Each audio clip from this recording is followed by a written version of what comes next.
Good morning, everyone. Welcome to the 2022 Affiliate Regional Meeting, Louisiana Native Plants. The affiliate regional meetings have always served as an opportunity to bring our affiliate network together face-to-face and learn and network. And although the meeting today is virtual, Keep Louisiana Beautiful is still committed to providing that experience for you.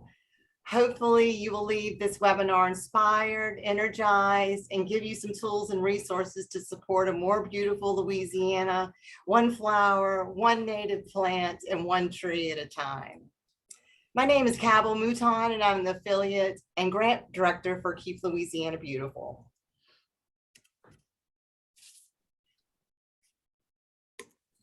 A few housekeeping notes. All attendees are muted for the duration of the webinar and are off camera. This webinar is being recorded and will be available on the Keep Louisiana Beautiful website and YouTube channel. Please submit questions via the Q&A icon on your Zoom control panel and to whom the question is for. Questions and answers will be addressed at the end of the webinar, permitting time, and you may also use the chat icon feature to instant message any one of the panelists or attendees within the meeting. This webinar is free and open to affiliate directors and board members. We have a few guests from the Native Plant Society and Native Plant Initiative Greater New Orleans joining us today. We welcome you. Attendance at this webinar is a requirement for the Circle of Excellence Award for affiliates. And we have some dynamic presenters for you today. Let me see if I can get my screen to work. Let's see.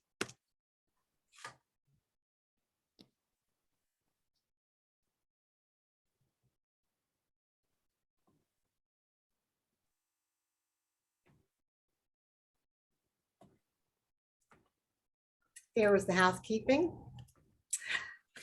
A quick update, the 2022 State Conference and Everyday Hero Awards Banquet will be October 11th and October 12th at the Hilton Capitol Center in Baton Rouge.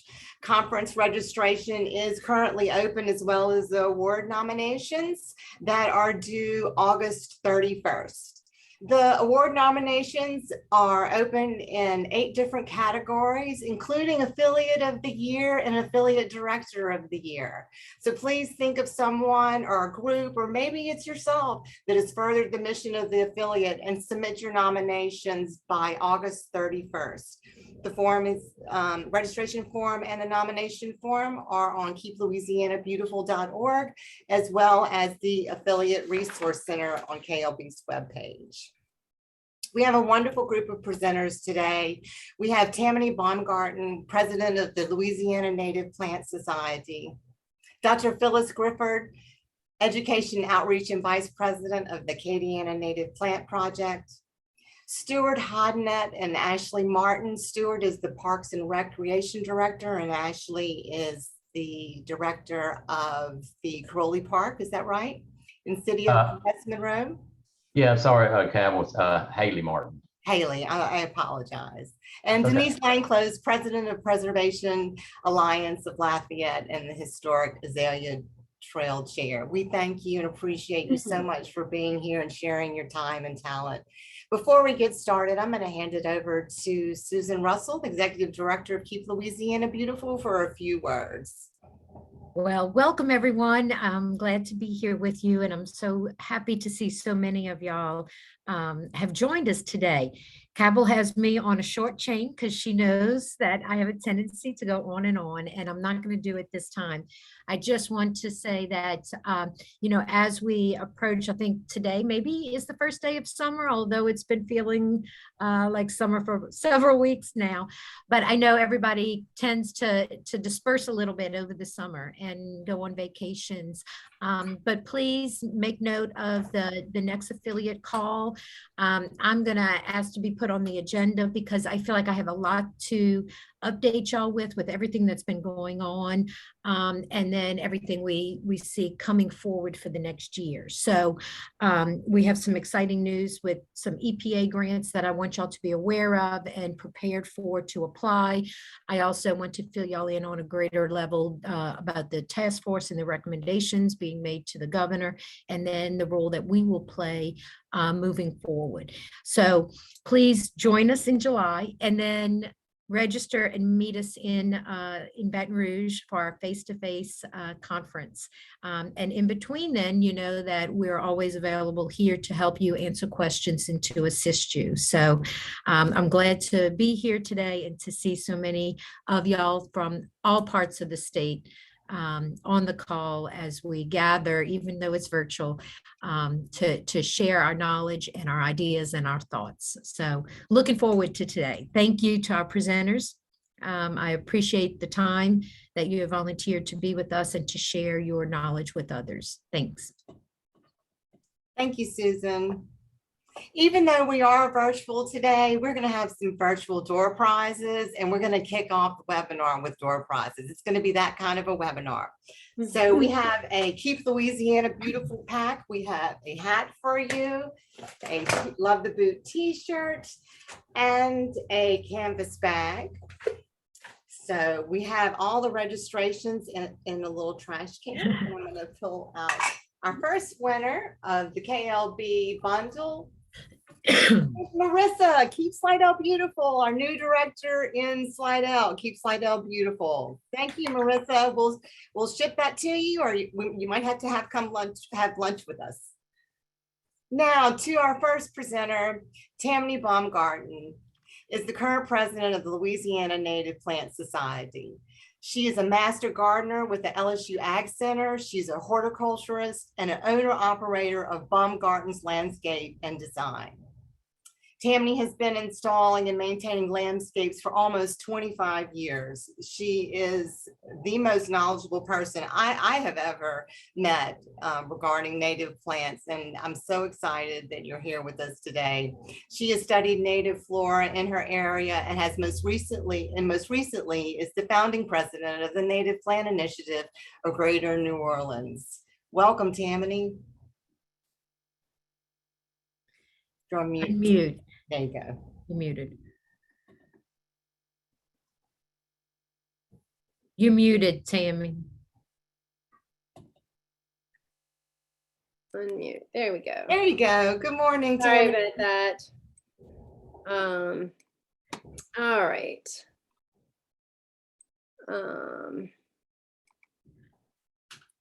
Y'all don't want to see all this other junk on my screen, so I'm going to get this to where you can see it better.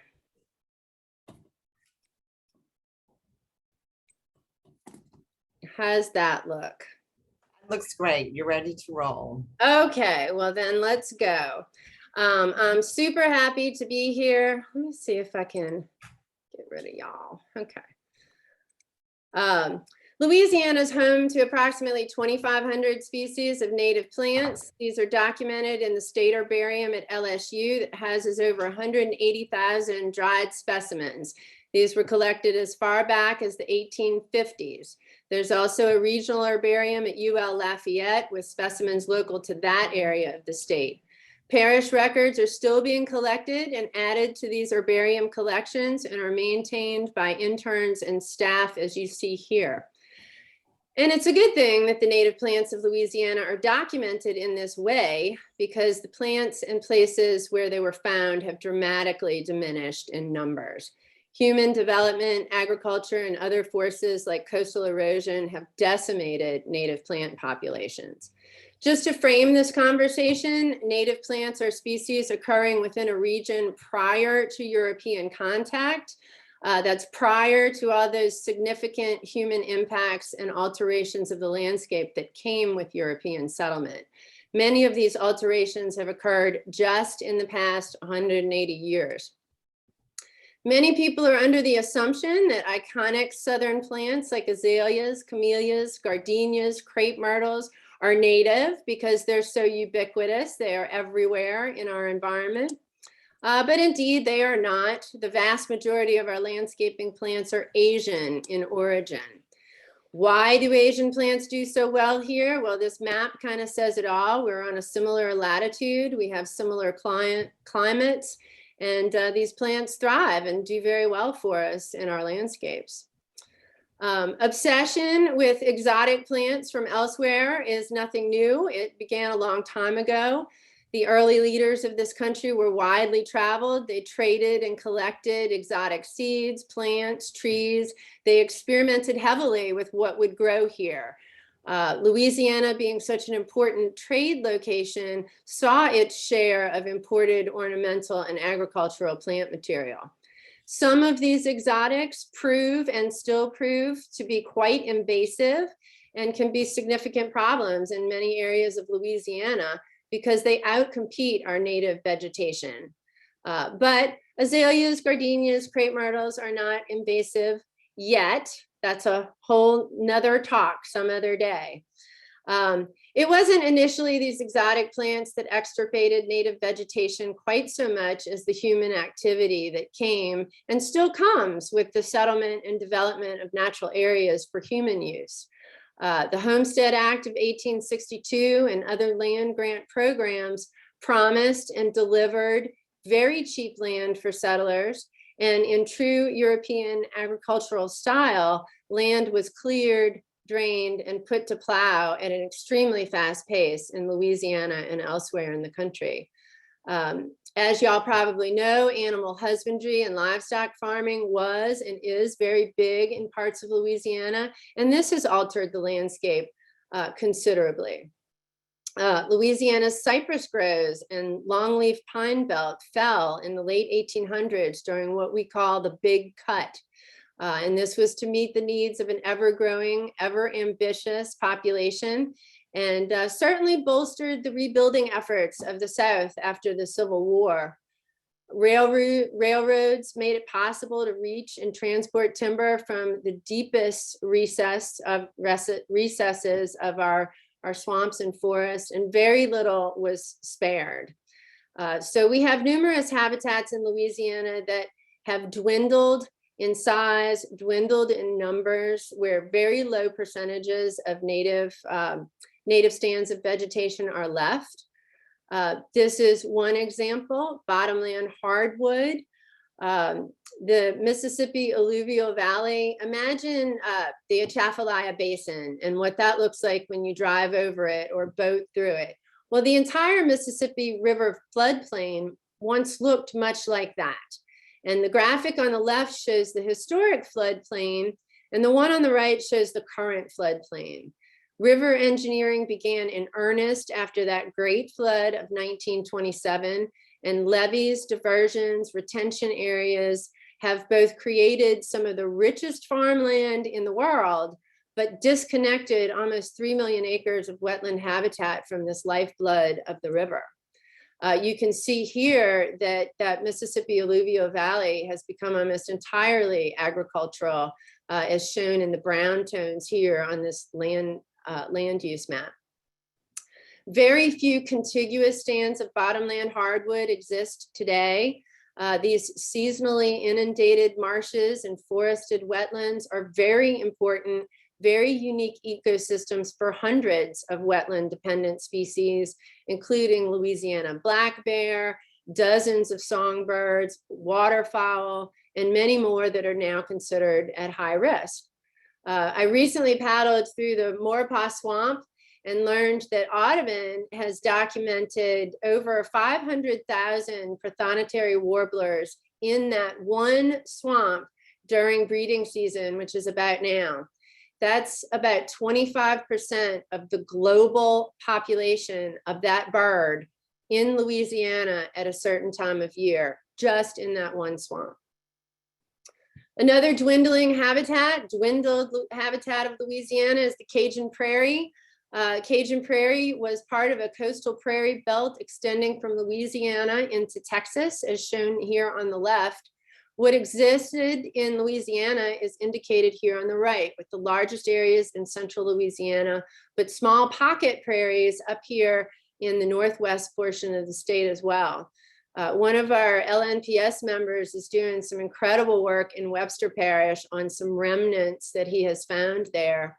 And when I say remnants, understand that we're talking about very, very ancient plant communities where we see just bare glimpses that we can still discover now and then on roadsides or in pasture, sometimes on private land. There'll be just little glimpses into the past of what used to be. Ancient pollen samples from some of these areas can date back almost 6,000 years. So these were ancient plant communities with very established relationships with the animals that live here. And I want to give a shout out. I'm glad Eunice is here. I want to thank y'all for your support and work with the Cajun Prairie Society there in Eunice. It's one of the best and most important prairie restorations in Louisiana, and they're doing really great work. I have their website on this slide if anybody's interested in it. Here's a photo of Malcolm Vadrine on the right-hand side showing off some big bluestem grass, and a field of liatris on the left, which is one of our more dramatic, impressive native plants. And it's really amazing stuff. These ancient grasslands were tall grass prairies, just like the ones they talk about in the Midwest. There's historical accounts that describe them as a sea of grass, where all you could see of a man on horseback was the top of his head because the grasses were so tall, like this big blue stem here. The Louisiana portion of the coastal prairie amounted to about 2.5 million acres in early 1800s. There's less than 5% of that left. Here's two books that give the story of the Eunice Prairie and the work that's being done there and how it was discovered. If you're a history buff, this is fascinating reading. It's really good stuff. On to yet another Louisiana habitat that ain't there no more. Longleaf pine once dominated the landscape of the Southeast 200 to 300 years ago, covering nearly 90 million acres from Virginia to East Texas, and made up a very significant portion of the landscape in Louisiana. The plant species of longleaf pine regions evolved with thousands of years of lightning-induced fire, and prescribed fire is still the primary method of managing these types of forests. Longleaf pine ecosystems are special. They were flower-rich, herb-dominated wetlands. Now less than 3 million acres exist nationwide. That's not even 1%. And a little closer to home in the Florida parishes, this is north of Lake Pontchartrain, all of this yellow and orange was longleaf pine, all harvested starting in the late 1880s. These little red blips that you see are what remain today. And along with that went all the general conditions for most of these native flowering species and grasses and the animals that accompanied the longleaf ecosystems. So, okay, we've lost 95% of our original native plant communities. So what? Why plant native plants? Why appreciate native plants? It's as simple as this. The natural food web is built on the presence of native plants. Insects depend on native plants as food sources and cannot thrive without them. 80 to 90% of our landscaped areas are composed of non-native plants, which most insects are unable to use. In turn, insects are the major food source for many other forms of wildlife, birds, mammals, and so on. And so without insects, the food web just deteriorates and breaks apart. So in this typical residential landscape, there is nothing here that's native. From the boxwoods, big ivy, Indian hawthorn, monkey grass, turf grass, nothing here sustains the natural food web. Native wildlife need native plants. Everybody knows about monarch butterflies needing milkweeds to complete their life cycles. Well, there's uncountable specialist relationships between other native animals and the native plants that have been forged over these thousands of years of coevolution. You can't eliminate such vast proportion of native vegetation in less than 200 years, and expect that the native fauna is going to adjust. It just doesn't work that way. So we've reached sort of a biological, ecological crisis point where if we care about the natural heritage of Louisiana, the waters, the soils, the animals of Louisiana, we have to recognize that that has everything to do with the native plants of Louisiana. It's not just important here on our doorstep. Sportsman's Paradise is uniquely geographically located to be absolutely critical to over a third of North American bird species. These are the birds that migrate along this major route called the Mississippi Flyway, and the native resources available here in Louisiana affect the entire chain. And these birds aren't eating the seeds from your feeders. These birds need serious nutrition that they can only get from insects and native fruits.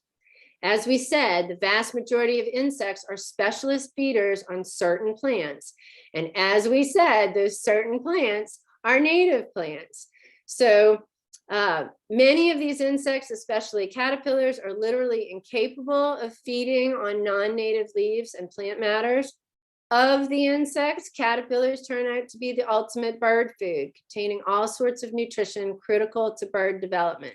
We know all of this because the great work of Doug Tammany, and we know from him as well that it takes lots of caterpillars to raise lots of birds, up to 6,000 to 9,000 caterpillars for one clutch of chickadees. And chickadees are a very small bird, if anybody out there is a birder. So we need lots of insects, we need lots of bugs, we need lots of caterpillars to sustain the rest of the system. I wanted to give a shout out to Wildlife and Fisheries Department.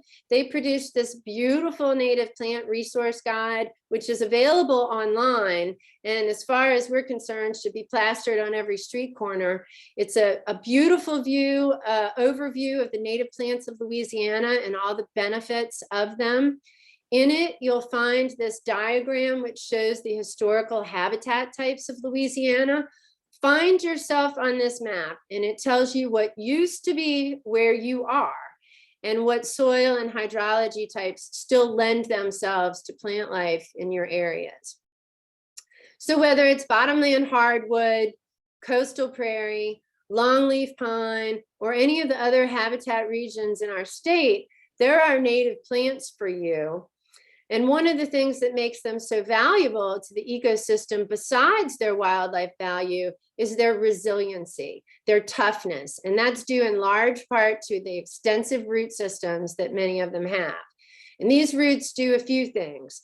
They sequester carbon in the ground. 2/3 of the biomass in the Cajun Prairie is tucked underground in those root systems forever.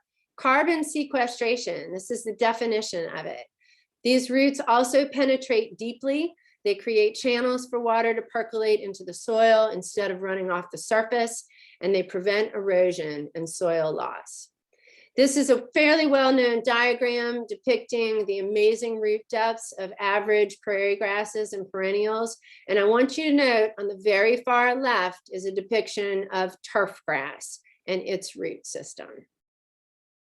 Native plants protect our soils. Do you know that it takes 500 years to build an inch of soil? Takes another 3,000 to make it fertile. For all intents and purposes, our soils are a non-renewable resource and should be treated that way. They are as much a part of our natural heritage as anything else. This is Rachel Stout Evans with the USDA. She talks a lot about soil health and forestry and how you hold it all together. She did this demo on the right-hand side for a Master Naturalist class in Shreveport. And please note that the water running off of unvegetated, unprotected soil surfaces carries away a lot of that soil. If your streams or canals run muddy after a rain, you are losing soil. Native plants are excellent at protecting and holding our soil. This is another great document produced several years ago that is available online. It compiles lists of native plants, their water tolerance, and their ability to be used as stream bank stabilizers. So before you spray those ditches and roadsides, know that native vegetation is great at protecting soil surface, preventing erosion, and mitigating flooding. After all this, if you still need more reasons to admire the native plants of Louisiana, this guy, Eric Fuselier, has presented some amazing research about using native plants for phytoremediation of all sorts. These are plant-based methods of remediating or containing environmental contaminants in soil, sediment, groundwater, surface water, and the air. So we've talked about reducing erosion, but plants also prevent nutrient pollution from agriculture and other sources. Some of these native plants have been shown to reduce and actually metabolize air pollution, remove and metabolize soil contamination. So we know there's lots of contaminants out there from lots of different sources. From airstrips to highways to dry cleaners, old gas stations, even chicken houses produce some pretty powerful air pollution. The lots of applications and places that native plants could be used for this type of healing of the land. Over and over, Eric cites native plants like our deep-rooted grasses and those with fibrous root systems, big blue stem, little blue stem, switch grasses, Indian grass, side oats grama, eastern gamma grass, carex, helianthus, willow, goldenrod, cottonwood, river birch, yarrow, American holly, fox sedge, hypericums, viburnums. Horseweed, of all plants, is one of the most unassuming, not particularly attractive plants, but apparently it's a friggin' superstar at heavy metal extraction. So his list went on and on. It was amazing information. So there's lots of opportunities to reintroduce the native plants of Louisiana back into our modern landscape, not just residential gardens and parks, although that's wonderful too. And there's just not nearly enough time today to talk about the greatness of native plants and how important they are.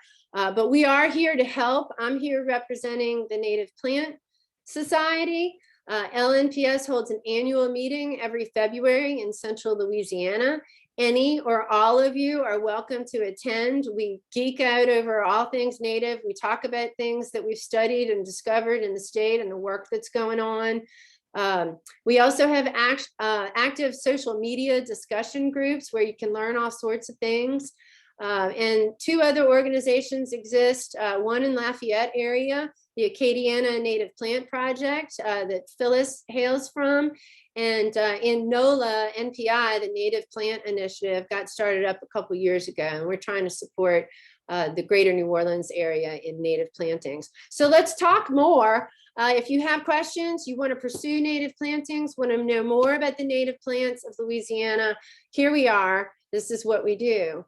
It's not just the birds and the bees. Our green spaces should function. Native plants make green spaces function. They sequester carbon. They manage the watershed. They support the food web and pollinators, and they make people happy. And I don't say that lightly. Native plantings enrich the lives of people around them immeasurably. And you're going to see in the photos that Phyllis shows you how very happy native plant gardeners can be. So we have land loss, erosion, pollinator and bird species decline. There are native plants for all those things, managing stormwater, keeping our water clean, protecting our aquifers. There are native plants. It's almost like they were designed to do that, right? So we developed this program in Louisiana to recognize and reward people, institutions, and the municipalities of our state that are making these efforts. LNPS sponsors the Louisiana Certified Habitat Program and recognizes that native plants are the cornerstone of everything that is the natural heritage of Louisiana, that will protect our heritage against future challenges to come. The native plants of Louisiana don't just keep Louisiana beautiful, they are Louisiana, our natural heritage, preserving her soils, waters, and animals to come. So with that, I'm going to turn it over to Phyllis. I'm going to stop sharing and ask her to unmute and tell us all about the Certified Habitat Program. Thank y'all. I'd like to introduce Dr. Phyllis Grifford. Thank you so much, Tammany. Dr. Phyllis Grifford is president of the Acadiana Native Plant Project and biology educator, retired from the University of Louisiana at Lafayette.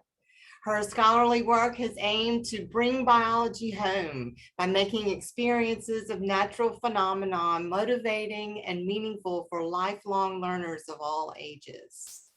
Phyllis has served as president of the Acadiana Native Plant Project and currently serves as interim president of Acadiana Master Naturalist and has a beautiful life in Sunset, Louisiana.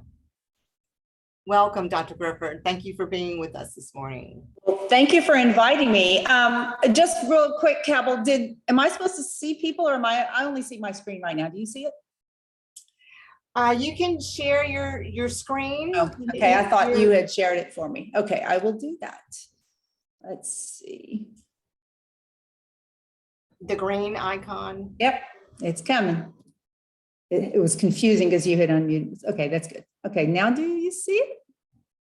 Are we good? Yes. Okay, great.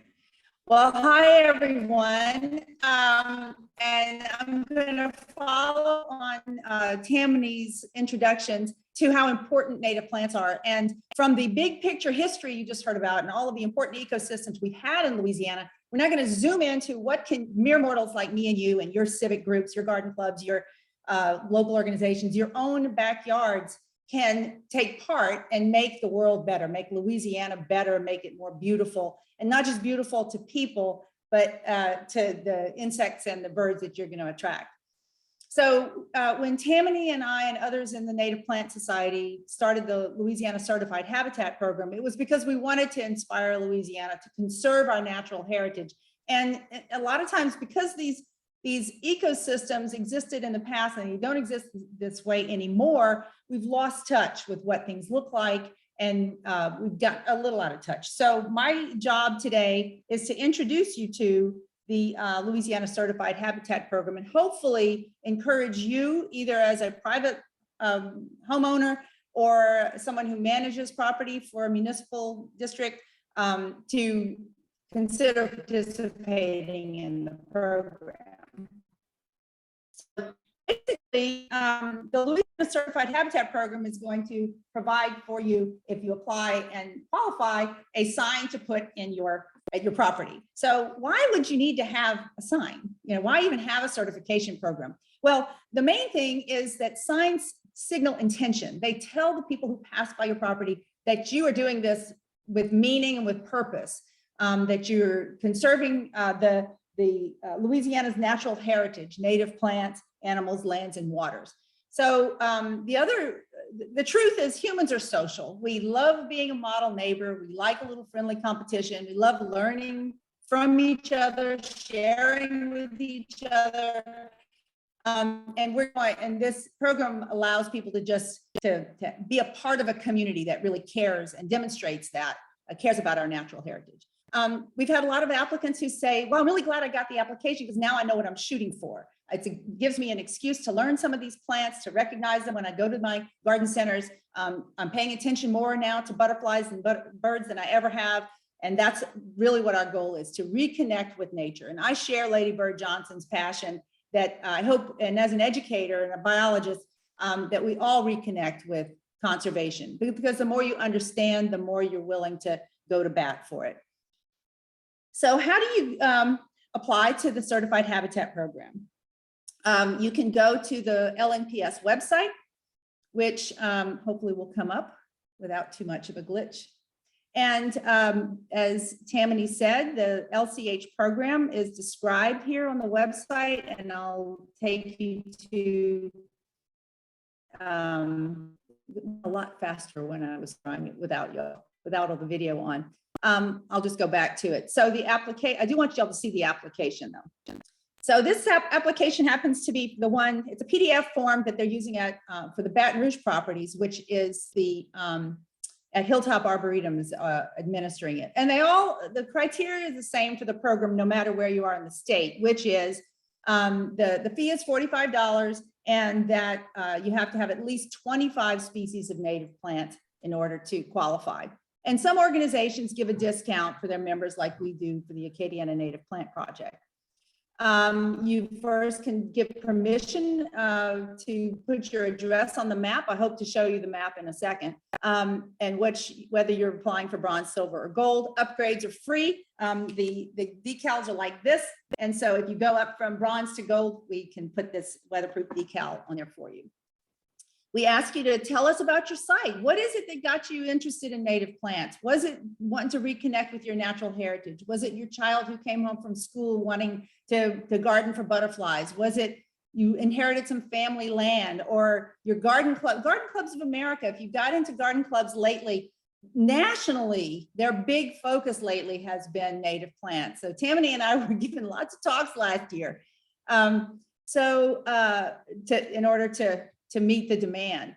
In addition to adding the species, it's not just the number of species you have, but we also ask our applicants to consider their land management practices. Whether you hire a landscaper for your civic facility, your park, or whatever, or if it's your own personal property or school, we just ask you to consider these best practices, that in addition to diverse foods, the nectar, leaves, seeds, and fruits, habitats also have water and shelter. So if you have a limb that falls on your property, if you can just put it against your back fence or the property line out of sight, it provides excellent habitat, wonderful woodpecker food as the insects come and lay their eggs in there. So we also recommend reducing how much of your yard is lawn. Lawn is, as you saw the picture, turf grass is the virtual equivalent of cement as far as picking up water and managing stormwater. Has very little ecological function. So you keep what you use, but if you're only mowing it, then you might want to consider some more creative, ecologically healthy options. Be thoughtful about which chemicals you use. Mosquito repellent systems only knock back mosquitoes 10% and repel the insects that would eat the mosquitoes. So in using more natural, holistic, the more diverse your ecosystem is, the less you're going to have problem with pests. I'm careful about my soil. We ask people to think about what they're mulching with and that they manage the invasive plants, and please don't grow them. And all of these are problems in Louisiana. They're listed in some of the most wanted by our state biologists. We ask people to consider if they have any rare animal and plant species, and if they're restoring their habitat from agriculture, because they can get federal or state support, technical support, sometimes reimbursements. But the meat of the application is our checklist. And we have about 300 species. Here we have the native woody plants, trees, shrubs, and vines. We have the native azaleas, beautyberries, elms, oaks on 2 pages. And you just check off the ones you have. For the herbaceous plants, we have, these are, by the way, the woody plants are fairly easy to find in the trade. You can find a lot of trees, native trees, at your garden centers. Just make sure you ask if it's native. The herbaceous plants, the ferns, grasses, and wildflowers are harder to find, but they're becoming easier. So things like our native hibiscus, nothing screams Cajun Prairie like the hibiscus, the rattlesnake masters, the asters, cone flowers, just beautiful wildflowers. So that's the basis of our application. Let me get back to this. Hopefully, I wanted to make this, there we go. And the fee is $45 with discounts for some of our member organizations. And it can be for your organization, school, garden, park, whatever. After you apply, a volunteer will reach out to schedule a visit, bring the sign, take pictures, brag about you, show you off, and inspire others. And what you see in the social media is that of all the 170 properties that have already been certified in 2 years, y'all, 2 years, 170 properties have been certified. They're so diverse, big properties, little properties, wild ones, super manicured, high rent, low rent, all of and everything in between. And what I'm especially pleased with is that when we look for models from other native plant societies, we only found a couple more in our region, Georgia and South Carolina. And neither of them has had this many, and both have been in place for over 10 years. So that we've done this in Louisiana says, I think we have a lot of interest and a lot of pent up desire to make a difference with regard to our natural heritage. 90% so far have been private homes and properties, but we have a lot of parks. We're adding more all the time. So we would love to see some the public places, like in front of the university at UL, we have one of the gardens has been certified. The Ecology Center, Tooten Park in Lake Charles, Acadian Village in Lafayette, Longview Gardens in New Orleans, Hilltop Arboretum in Baton Rouge have all been certified. They've all applied and gotten the sign, and we get to show them off.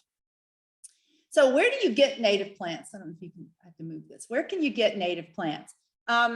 Most local garden centers, the ones, your hometown garden centers like Clegg's and Baton Rouge, All Seasons, they carry native plants, but you have to ask. Some carry more than others. And the more you ask, the more they'll carry, because they won't carry what doesn't sell. So fortunately, like I said, a lot of the woody plants are in stock in those places. And we highly recommend you support those businesses because they generally order from local Louisiana nurseries, which is a big industry in Louisiana.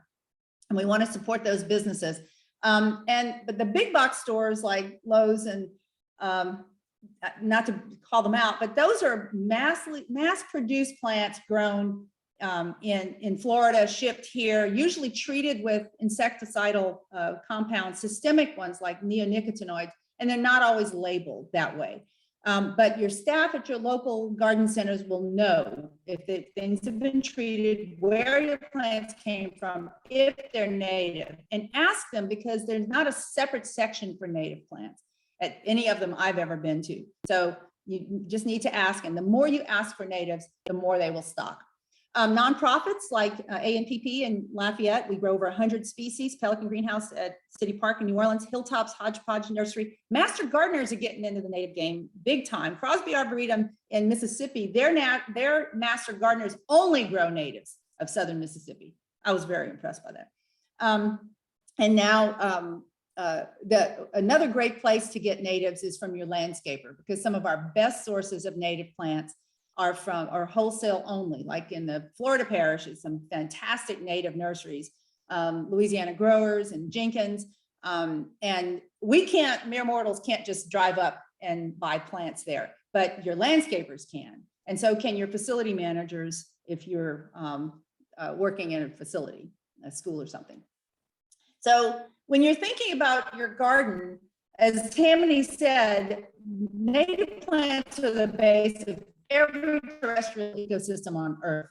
Without the native plants at the base, whether you're in a desert or a mountain or the tundra or whatever, you will not have everything else above it in the food chain depends on which native plants are there. So when you have coral honeysuckle, which is far better than the invasive Japanese honeysuckle, you'll have hummingbirds, including this rare one that showed up at our house last year and stayed 6 weeks. The broad-billed hummingbird only a few have been seen in Louisiana in decades. We were blessed.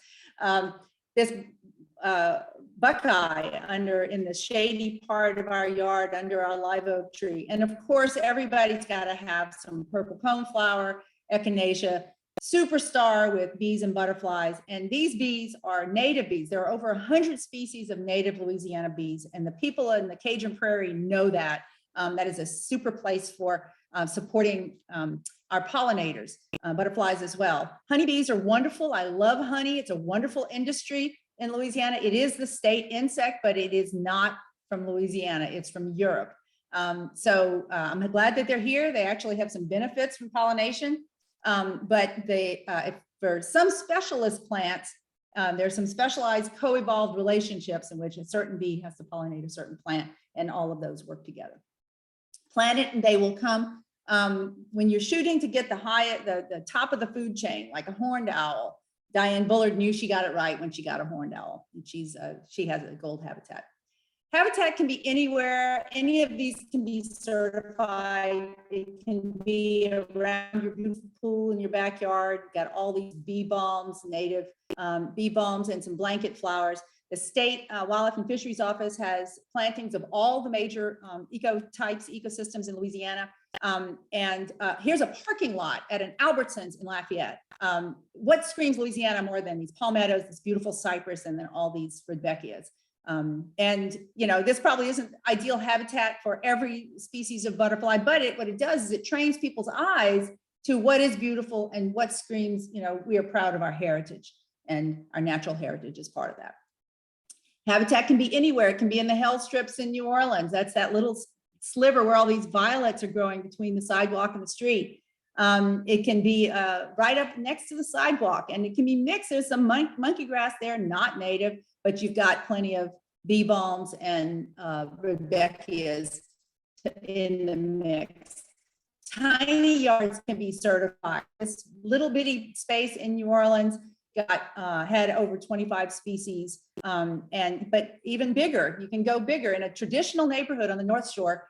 This modern house was built in a neighborhood with a homeowners association, and you can see, and it was planted with all natives. And look at these Gara after the first year, just beautiful. And I think this looks like a viburnum, some sweet bay magnolia, coralberry, but don't miss that they've mulched with pine straw, not cypress mulch. They've made a pervious path for water to get to the water back here. So not just the plants, but getting the practices right too. And they were gold certified. Here's a place in New Orleans, but I want to point out not just the coreopsis and some of the spiderworts, but the path that they use is not a cement sidewalk. Cement is the enemy of water management. And in New Orleans, people are being rewarded for taking out, or definitely not putting in, too much pavement.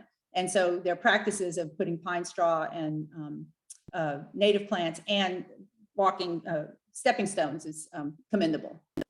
Big properties are on the list too. This is Matt Kahn, who is an environmental consultant. He works on big coastal restoration projects as his day job, but he also has restored 67 acres in Iberia Parish with prairie, forest, wetlands, and he's got a couple of beautiful specimens of our native indigo, white indigo and yellow indigo from the Cajun Prairie. Gold, of course. Our first state park, Longfellow Evangeline in St. Martinville. This is Christy Disher. This is Peggy Coates at Hilltop Arboretum before she retired. This, that beautiful pond they have there, and the lizard's tail. They've got beautiful clasping coneflower, which is just finishing and going to seed right now. Just simple mown paths so people can walk around. Longview Gardens in New Orleans. Tulane, we hope that you all want to get your own little sign for your yard amongst the beauty berries and the sages. Schools, muley grass, blanket flowers, and then lots of happy certified habitat guardians. Some with that's thick, some with a little more manicure, some with nice, neat edges. It's all good. The birds love the elderberry, the Turk's cap, the coneflowers, the spider lilies, the palmettos. And hopefully you're going to be in our presentation next time someone asks. So what you do on your property matters. That's what I wanted to tell you about, and I'd be happy to take questions at the end when we come back to it. Thank you. Excellent, Dr. Griffard. That was awesome. Thank you. It's amazing. I have a lot of questions myself. Thank you. We're going to go to our next presentation. Before we do that, we have a couple of more door prizes. We have a beach blanket for you to use at your local pool or lake or stream, as well as a mini litter bin goes along with the beach blanket. This is for the litter, the trash that's created that's 4 inches or less that ends up on our state highways and waterways. This is for gum wrappers, keep it in your car, tissue, those little receipts, or to remove evidence of eaten candy bars. I didn't make that up. It says that right there. And the winner is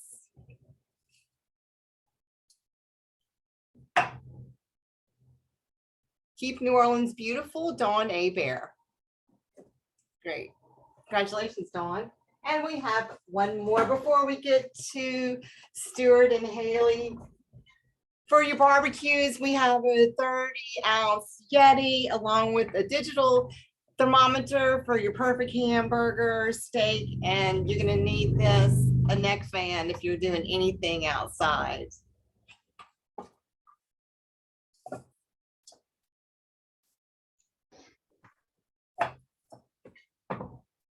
And that goes to Keep West Baton Rouge Beautiful, Daryl Gilbo. We will stick these prizes, door prizes in the mail for you. Okay, let's get to our next presentation.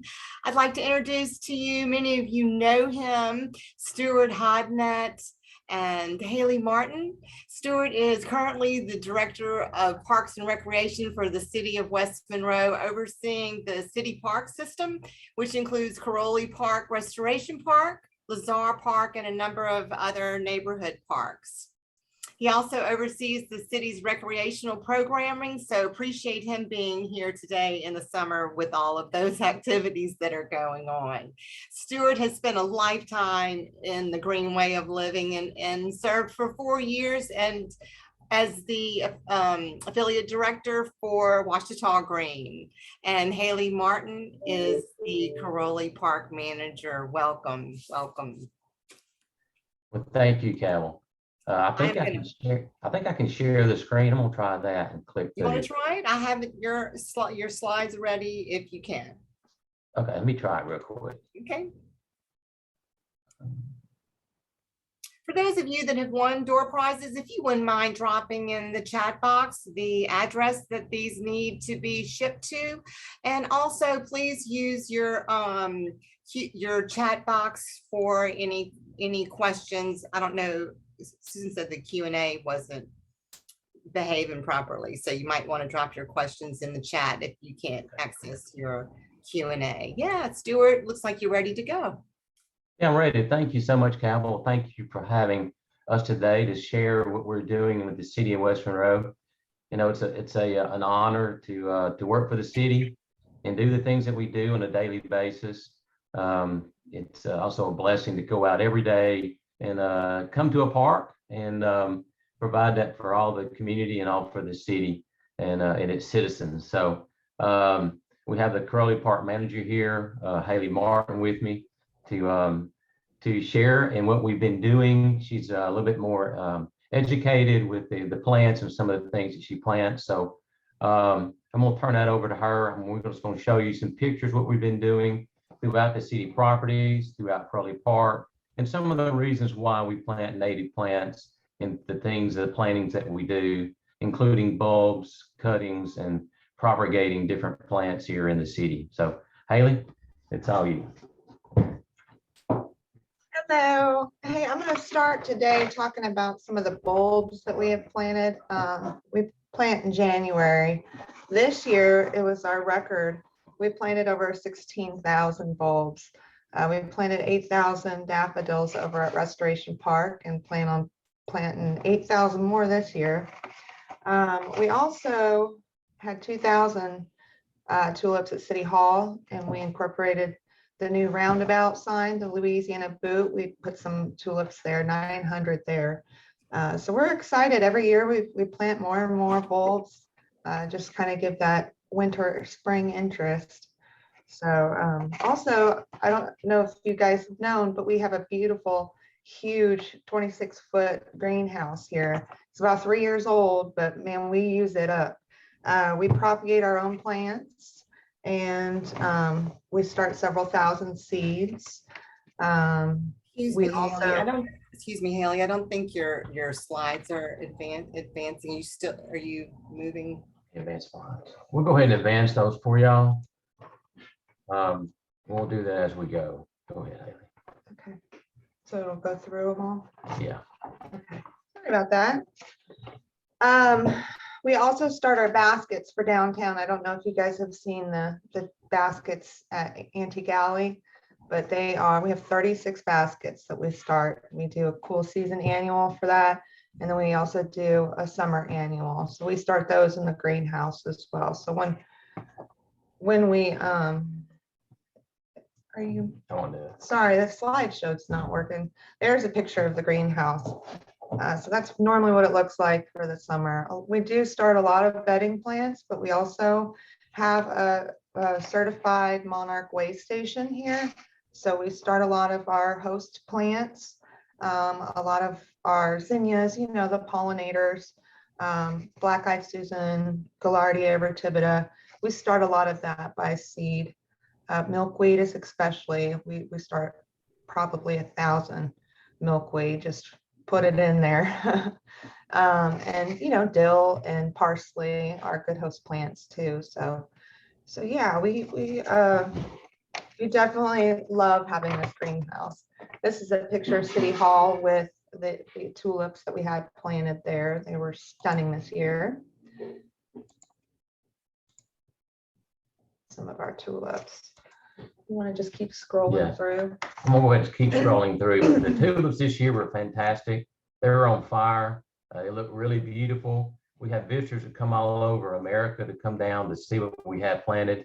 And it just starts to spring out, just to start the spring here with a good taste of flowers here. So one of the things that we're excited about is the roundabouts. And Haley, you go ahead and take over.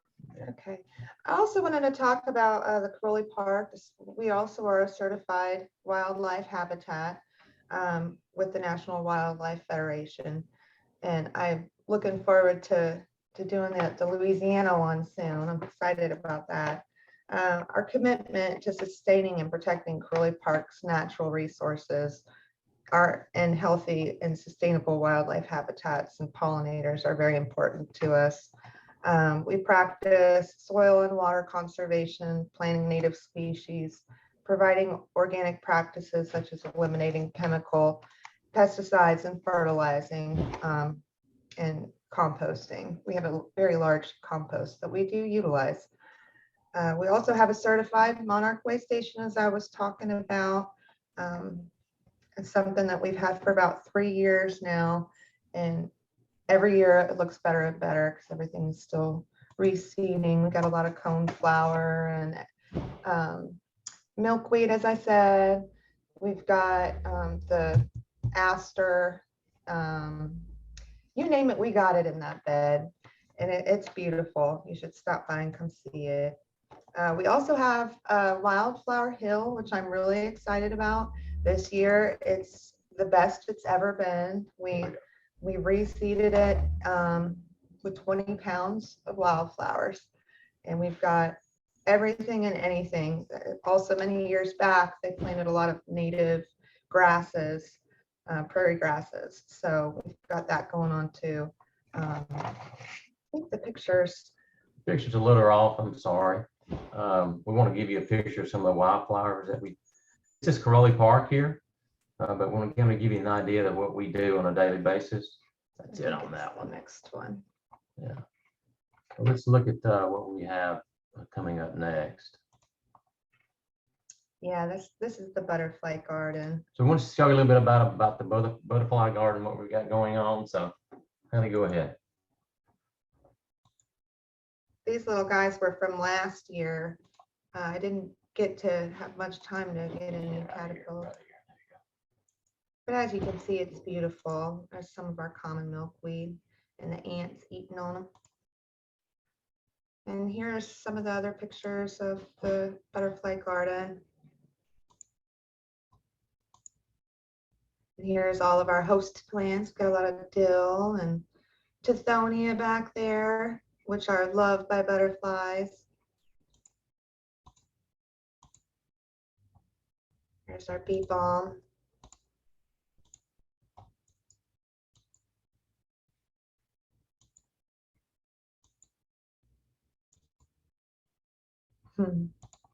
So we have an area dedicated there just for our bee garden, butterfly garden, and it's right in front of the pond.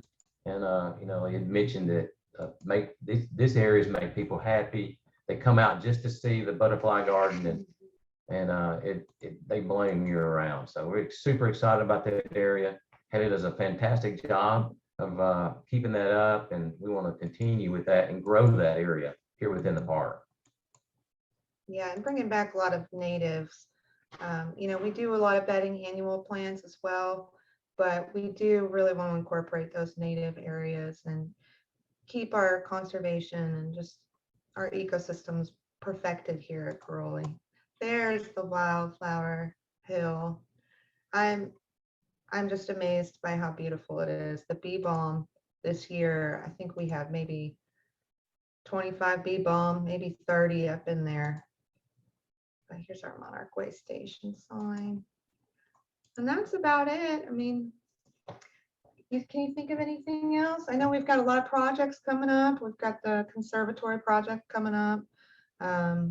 We've always got Eagle Scouts coming out.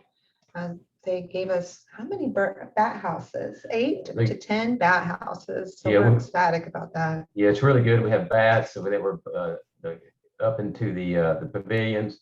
We have houses for the bats. We have bird houses at Highland Park wetland trails.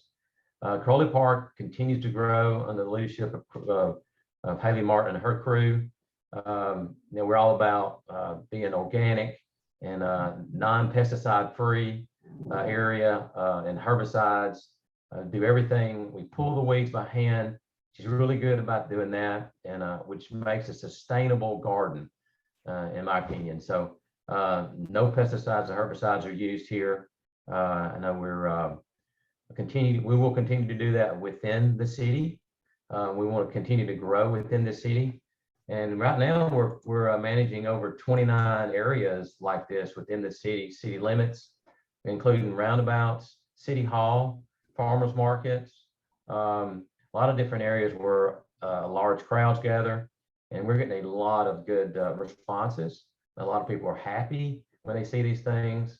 And this year it's just been lovely with all the flowers, starting with tulips to wildflowers and on to other flowering shrubs. So that's what we have today. Thanks for letting us be a part of this discussion. And if you have any questions, we'll be available at the end of the regional training. Wonderful. Thank you, Stuart and Haley. Thank you. And I will say the pictures don't do it justice, because I have seen those tulips and they're just breathtaking. So thank you so much for sharing what's going on in Ouachita Parish. If all parishes put the attention and detail to the plantings, what a more beautiful place we would have to live. Thank you. All right, I'm going to hand it over to Denise Lanclos. Stuart, if you wouldn't mind, stop share on the screen. Thank you. Thank you, Stuart. Thank you, Haley. Thank you. Denise Lanclos is with us this morning. Denise Lanclos is from Lafayette and serves as the president of Preservation Alliance of Lafayette and as Azalea Trail committee chairperson. Denise has made a tremendous impact in the Lafayette community and significant fundraising through local donors and grants for the Azalea Trail and the Preservation Alliance to continue the extensive revitalization of the historic Azalea Trail. She also serves as the secretary of the Azalea Society of America and the advertising manager for the Azalean Journal.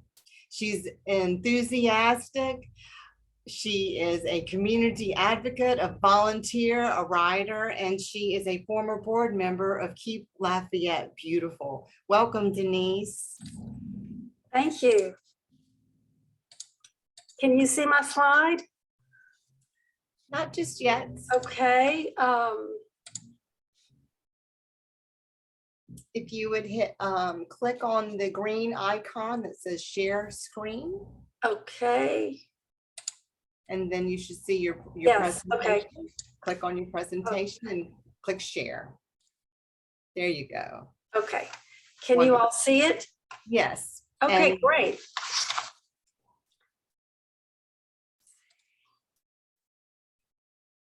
There you go. Is that good? Yes, great. Okay. Oh, thank you.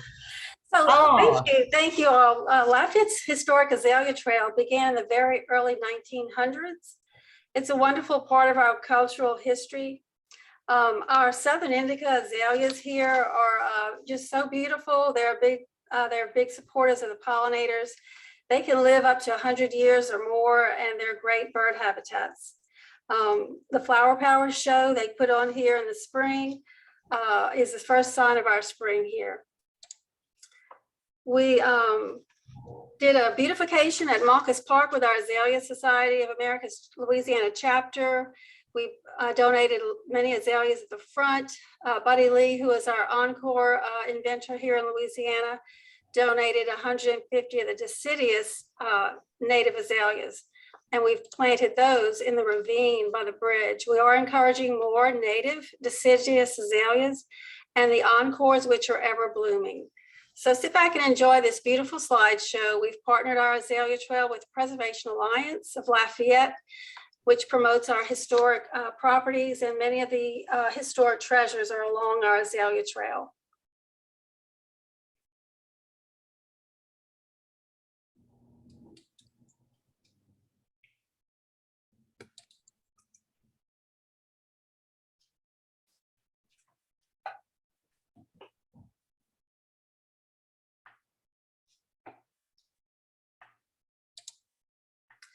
We updated our historic register last year in December, and it now includes the historic Azalea Trail with the map. It's available for sale online and also at several stores in town.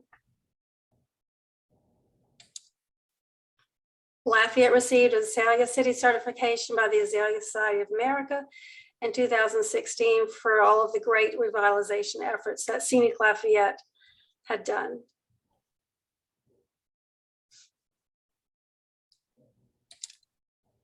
This is our Lafayette Visitor Center in the Gateway.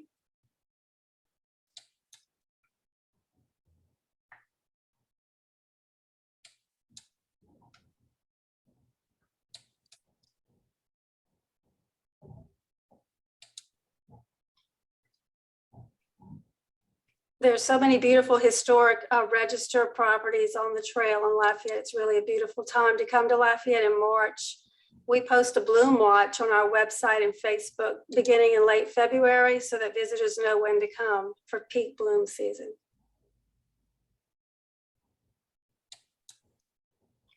This is where the Azalea Trail began, is in Dunreath Street in Elmhurst Park. It's a historic district. They use the azaleas as the plant to beautify their neighborhood up and down the sidewalks and in their yards.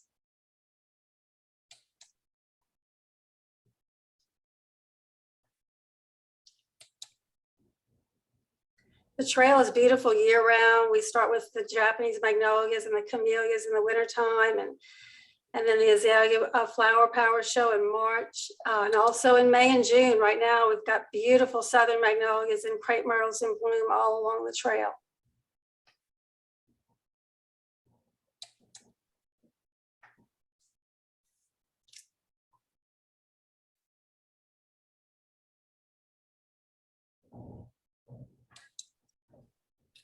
Our downtown district features the fashion azaleas, which are ever blooming.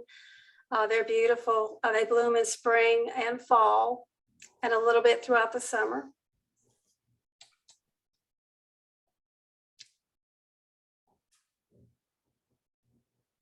There's so much to do and see along the Azalea Trail, from restaurants and shops, museums, and beautiful historic buildings.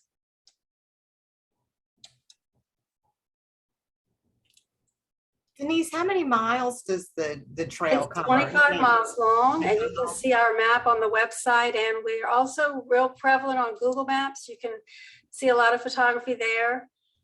We have hard brochures at our visitor center. You can pick up a brochure with a map and also a drive-by-drive turn instruction sheet during the springtime.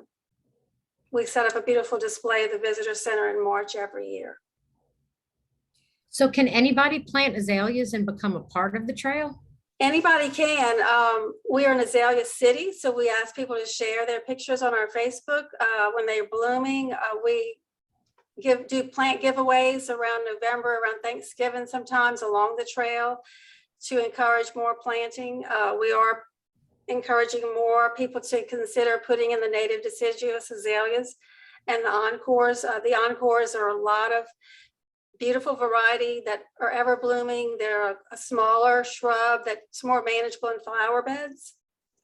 But we do promote all the beauty of the Azalea Trail. We have a great appreciation for the native plants as well. So I think our trail really brings us together in beauty in the spring to promote everything. We can all participate in this in many ways. It's brought back a whole lot of revitalization, from grounds to repainting houses, people sprucing up their yards, and it's just something wonderful everybody can enjoy. So it's on public property and also residential? Yes, right. So you will see in a minute some of the boulevards that are really old with the Southern Indian azaleas that are beautiful. But they're in parks, it's in yards, boulevards, many places.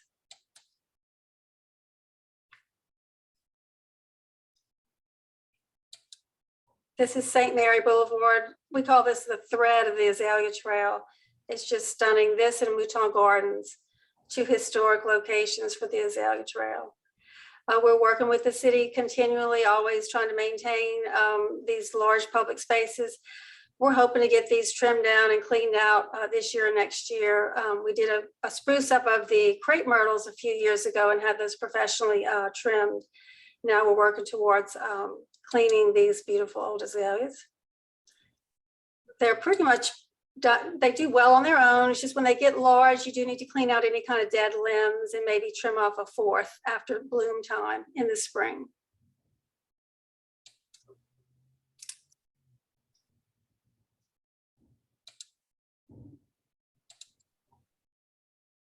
Our university has 300 to 400 azaleas on campus, many varieties. They're a big partner with us in the Azalea Trail. So part of what I do is Preservation Alliance is advocating for historic preservation, and I feel like I'm doing our city a wonderful favor in getting some of the urban core properties that I grew up around in our historic register, and this is one of them that will come into the register this year. It's a beautiful historic Hayes Town art museum that's right next to our Hilliard Museum on St. Mary Boulevard. The grounds there are beautiful, and so we're hoping to get that in the register between now and the end of the year. This is our university campus, Girard Park.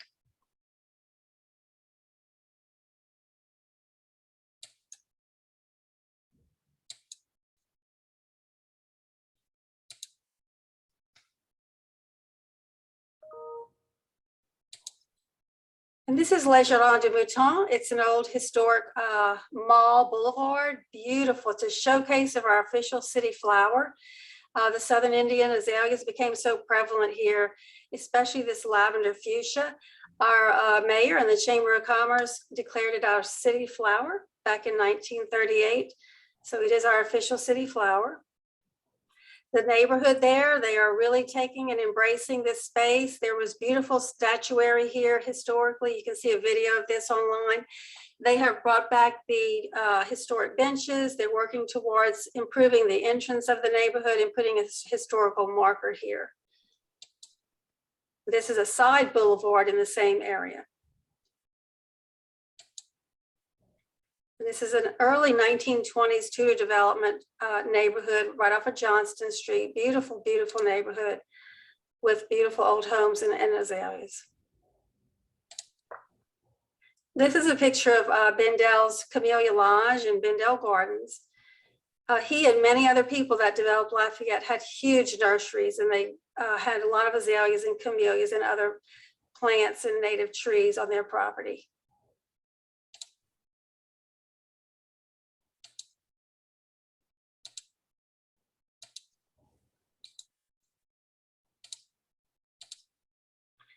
The boulevards have these beautiful fluted historic lampposts, and I've been in a project raising money to do all of these and get them painted and cleaned up. So we just finished phase 1 in my neighborhood. I'm so proud. Whittington Park. Dwight Andrews, who developed a lot of these neighborhoods, acquired these lampposts and had them installed in the 1950s. So we're now working in Oak Lawn to get enough money raised to do that section. They're just beautiful. We put red velvet ribbons on them at Christmas time. We brought the Azalea Convention here to Lafayette this past March. It was really successful. We had over 90 attendees from across the country with the society. These are pictures of the convention here. We toured them throughout Lafayette and also to Jungle Gardens and Avery Island and Jefferson Island. And this is our map. This year we're bringing Freetown, Puerto Rico into the Azalea Trail as a point of interest. We're going to be doing a planting of azaleas, the Louisiana Super Plant conversation piece along Garfield, one of our bike routes in town. So we're really excited about that. And we're hoping to do some plant giveaways in Sterling Grove on some of the old streets there that were on the original trail. So you can watch for our Bloom Watch every year in February and March on our azaleatrail.org website and preservationalliance.org. The Azalea Society of America welcomes new members. We have a wonderful Azalea Journal that's issued quarterly, full of information. We encourage you to join. You can join for half price after July 1st for just $15 a year. The annual rate is $30. And I thank y'all so much for letting me present you Lafayette's historic Azalea Trail. Thank you, Denise. Thank you, Denise. Absolutely breathtaking. You're welcome. It is beautiful here in March. I'm sorry. It's a beautiful place to come in March. It is beautiful, definitely beautiful.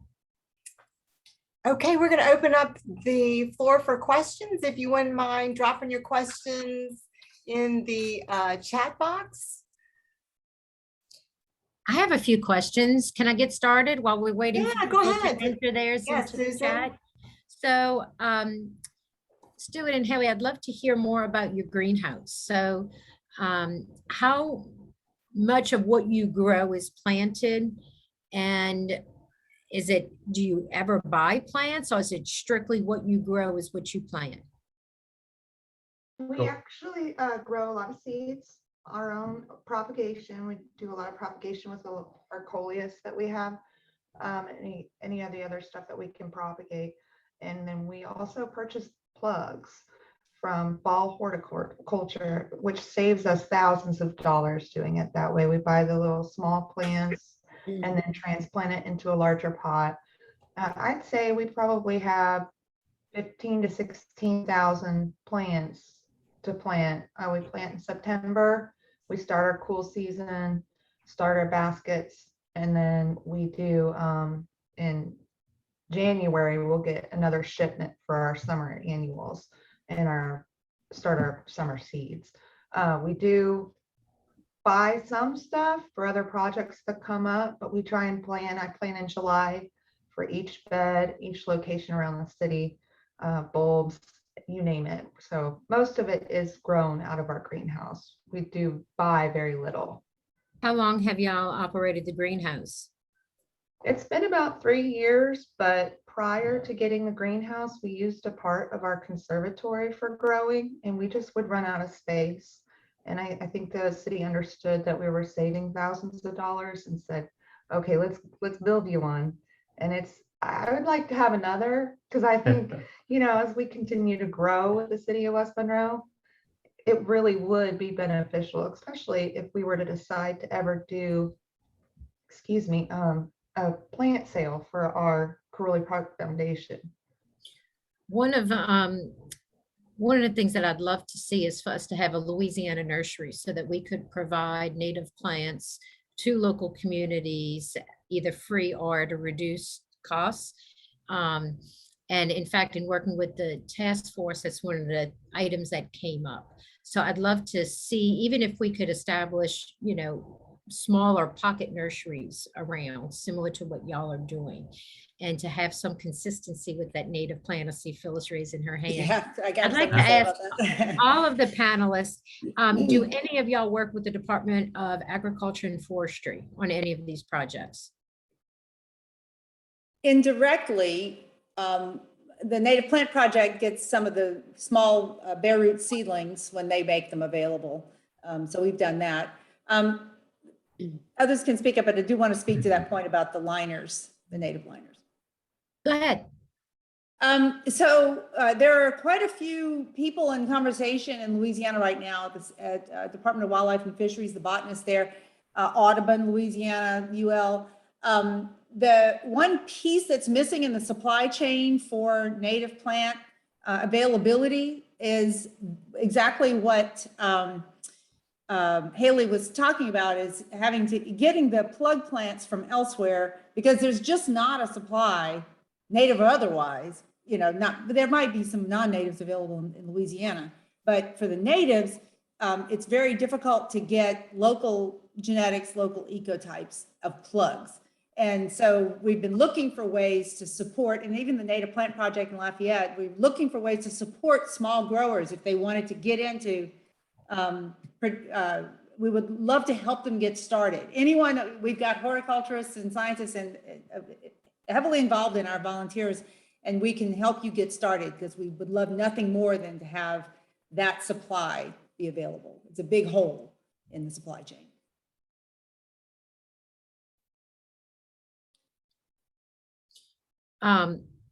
Carol, can I read some of the questions that are in the chat? Yeah, sure, go ahead. Okay, so Lynn from Bossier is asking you, Phyllis, how she wants to know how to get started. She'd love to have a native plant area somewhere in the public ground where landscaping staff and water, let's see. Yeah, I can see her question, and I wasn't sure. Lynn, where's Lynn from? She's in Bossier. Bossier. So how do you get started with growing native, like putting in a garden at some public place? I would say, well, Tammany, you can probably speak to this too. I know a few people up in Shreveport area, Bossier area, that I could connect you with. I know we have people that come down from Monroe to buy plants or come to our workshops down in Acadiana. We have a yard to habitat workshop, and we had one lately for landscapers at Hilltop we offered that Tammany spoke at. Tammany, do you have when you say get started? Well, I mean, there's people here, Stuart and Haley probably know a little bit more about municipal projects. I'm a landscaper, so I do mostly residential. I have started working with some universities. UNO is doing some really interesting stuff here in New Orleans.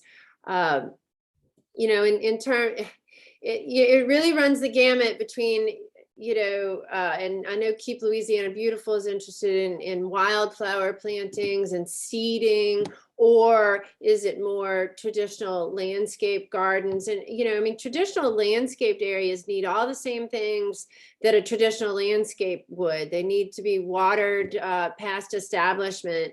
There needs to be a certain maintenance regime in terms of knowing what's a weed and what's not, and culling it out for the first couple of years until plants knit together and kind of sustain themselves. So, having partners in the community, I think is real important. We maintain a garden at one of our public libraries here in New Orleans, which is a perfect place to have a demonstration garden where you have volunteers from the neighborhood that get involved, and we hold meetings there and kind of engage with the community at the same time we're tending this garden. So I don't know if that's helpful. So I would like to throw in that if you're trying to establish some native landscapes on your property or the city property or the public places, we've found that there aren't nearly enough Tammanies out there. There aren't nearly enough landscapers who feel comfortable landscaping with natives. And so what we're trying to do is give them the tools they need. And it's not that different because like Tammany said, some of the same rules apply, the same rules about symmetry and weeding, and I call it editing. And you can't just throw stuff out and expect it to look beautiful because it won't. It'll get, yeah, there's sort of, I'm learning myself how to kind of keep things looking not too wild. And that if you want something to come back year after year, yeah, you can put seed out and you're going to have this boom one year, but if you're not managing it right, you're not going to, if someone's mowing it or cutting, deadheading too soon, you're not going to have that reseeding. So it's ways of thinking about the landscape that most traditional landscapers just haven't thought about. They can do it. It's just, you have to think about it a little differently. I don't know if that's what y'all were going for. Phyllis, somebody asked if Monkus Park had been certified. I've heard lots about it. Probably should be certified. Oh, it should be. And Mark Hernandez, we've done a lot. The Native Plant Project, we did a lot of invasive, we did a big plant survey, invasive survey last year, and provided them with all, like in the back that most people haven't been to. It is infested with some of the worst Louisiana invasives. So we're helping with that. We also have done native plant tours there because they've landscaped largely in natives, and I'm appreciative of Denise for getting the native azaleas, which don't, they're pickier than the Indian azaleas. And a lot of us have azalea, the Indian ones, because they're very naturalized. They do really well here, and they do provide some ecological services. The rest of, I know we could get Monkus Park certified, you know, we could do it like that. I just have to knock on Mark's door, and he would certainly do that. Yeah. And somebody was asking about whether public gardens in West Monroe and Lafayette are in lower income neighborhoods too. And I can speak to Lafayette. So Denise was mentioning on the Azalea Trail, they're adding the Freetown and the Puerto Rico neighborhoods to the trail. And those are historically under lower income neighborhoods. The Bayou Vermilion Preservation Association's initiative along Bayou Vermilion last year that the Native Plant Project provided plants for the plantings. A large number of our tree planting projects went into those nearby neighborhoods on their request. So yes, thank you for asking. That's a very important part of all of our work. And one more thing I'll add about how to get started. If you're far away from the Native Plant Initiative or Acadiana Native Plant Project, check with your garden club. Not all garden, it depends on kind of what they're doing, but the garden clubs are very interested in doing beautification, and they now have a lot of tools at their disposal at the national level for helping them. And we're always willing to help. It's just, they might not want to, it's just hard to meet up. It's a bit of ways from here. So to answer your question, with the West Monroe area, yes, we do have plantings and flower beds and landscaping in the lower income neighborhoods. One is Riverbend Community Health Park. We keep that up. We've planted several, not only bedding plants, but trees, native trees for that area and for the parks. And we can continue to revive that area. So, and we've got other projects.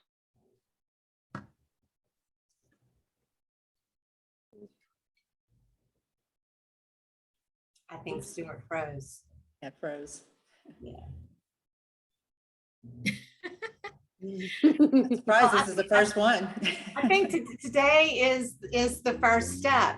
We've have close to 50 attendees from the affiliate network across the state in all shapes and forms, seated in cities and parishes and nonprofits as well. And you all sharing your knowledge, sharing your contact information, sharing your presentation and your knowledge is just the first step. So I'm very excited about what has happened here this morning, and I hope that we all continue to work together. I'd like to add, Cabell, that this is work that our affiliate network and partners have been doing for a while now, and just last year from our reports that y'all submitted, We've had a planting of almost 4,000 trees, which is significant. And then when we did Love the Boot Week this past April, which involved our affiliate network, but also many, many community groups and partners throughout our state, they reported 131 trees planted, 671 plants, and 58 gardens refurbished. So we've been working in this area for a while, but it is wonderful to hear specifically about the natives and some of this of how we can maybe work better together. And I really want us to see what we can do to try to get some type of greenhouse or nursery going so that we can make these plants more readily available and affordable to communities throughout Louisiana. I thank everyone for being a part of it. And I thank Cabell for organizing all of this. I think this was a fabulous meeting. I know I learned quite a bit. So thank you, Cabell, for all your hard work. And thank you to our panelists and for everyone who made the time to be with us today. Yes, thank you. We have one last door prize before I let you go, and it's a good one. It's a pair of Ray-Ban Wayfair sunglasses, authentic Ray-Ban Wayfair sunglasses.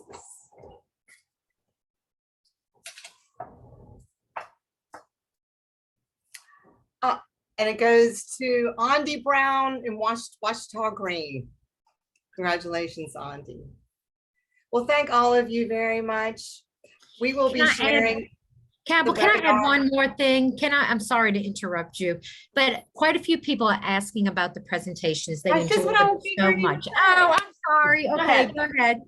No, I was just going to ask you to maybe comment on that, where they can. Yeah, so the presentations will be available. I will get those from the presenters if you all wouldn't mind, and share those if you wouldn't mind, share them with our affiliate network if you wouldn't mind.